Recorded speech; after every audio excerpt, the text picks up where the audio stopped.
in the quad in the center of my campus one day, and I was handing out information about Gilad Shalit, an Israeli soldier who was in captivity and being held by Hamas for 5 years. At the time, he was still in captivity. And all I wanted to do on my campus was raise awareness about who Gilad Shalit was. So I had this sheet of paper with 5 bullet points about who he was in his picture. And I would go up to students and ask, do you know who Gilad Shalit is? Do you know who Gilad Shalit is, etc. A student walked right up to me, a girl. I'm thinking she's wanting to see what I'm doing, and she comes right up to me, and I say, hi, do you know who Gilad Shalit is? And she says, yes, I do, but can I ask you a question? And I'm like, yeah, wow, like this is really amazing. A student on my campus actually knows who Gilad Shalit is. I'm like, yeah, what's up? She's like, how can you support Israel and the military and the IDF when they're constantly killing Palestinian women and children? Now, I am someone who grew up with 2 Israeli parents. All of my family lives in Israel still. My parents and I and my sister were the only ones in the States. I go to Israel every year of my life to visit my family and see. And I was unprepared. Somebody like me who should have been the most prepared with Israeli parents. I've seen Israel firsthand multiple times. I didn't know how to respond because I had never heard this claim before. And I couldn't understand why somebody would say something so ludicrous if it wasn't true. So what she did to me was she kind of turned it around and made me think, is there something about Israel that I'm completely missing? Is there something that I'm supporting this horrible country that is killing innocent women and children? And my response to her was,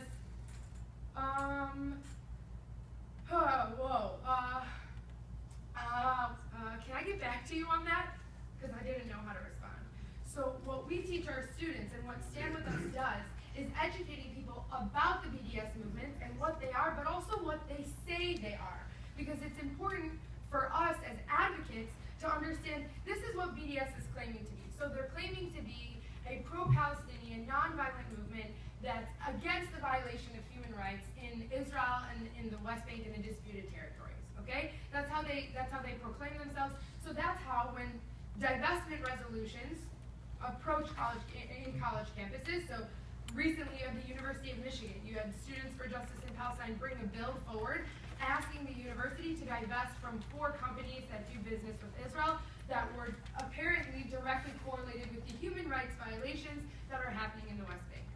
Now, what happened at the University of Michigan at first was the student government voted to indefinitely table the resolution.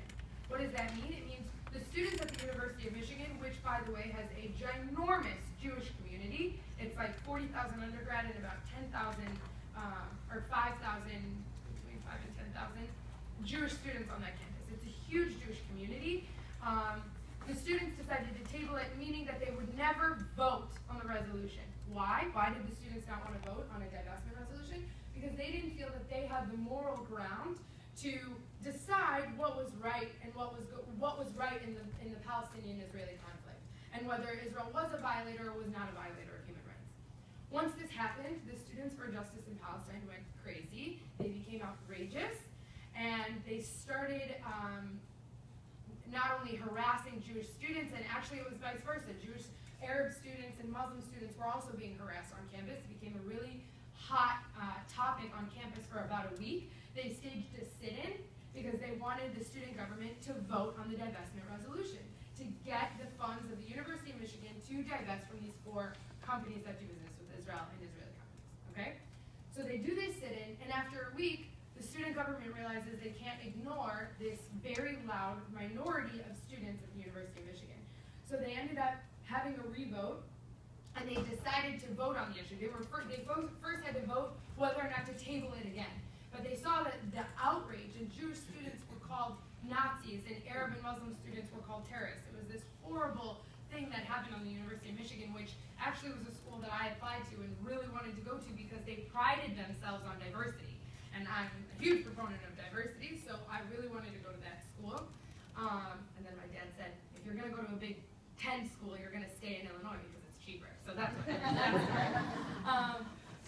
but what ended up happening is the students voted to vote on the resolution, and it did end up failing because luckily it turns out the vice president of the student government was actually in the youth movement, BBYO, the B'nai B'rith Youth Organization, so he was really active in Jewish organization when he was younger. And that's kind of what it takes from our young Jewish students is to be involved in their Jewish communities and to learn about Israel at a young age, which is why Stand With Us has started, this is our second year, doing this high school program, because we saw this need for college students like me who went to campus and had no idea what to do and didn't know what resources were available to them. But like I said, it's not that I believe that Israel was murdering innocent Palestinians, but the accusation was so ridiculous that I couldn't believe that somebody would make that up. Like, it just didn't make sense to me.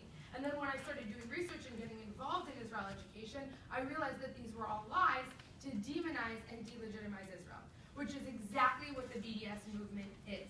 So what students on campuses can do, you're talking about resources. What resources are available to them? So there's many organizations, Stand With Us obviously included, but other organizations that are providing support and resources both financially, through materials, through presence on campus, to students on college campuses to create a pro-peace, a pro-Israel movement, to show the true Israel. And it was interesting to me that you said that videos like the first one that I showed isn't necessarily something that students need to see, but you would be surprised. Because if a student doesn't know the true Israel, not even just a student, but your average American citizen doesn't know what the true Israel looks like, and they've never been there. They just have heard, Israel does all these great things, but they don't actually know the facts. They don't know about these Israel. They don't know about Save a Child's Heart. They don't know about Innovation Africa. How can you combat these lies if you don't have the facts and the information to bring it up? Another huge lie that comes with the BDS movement is the sterilization of African women.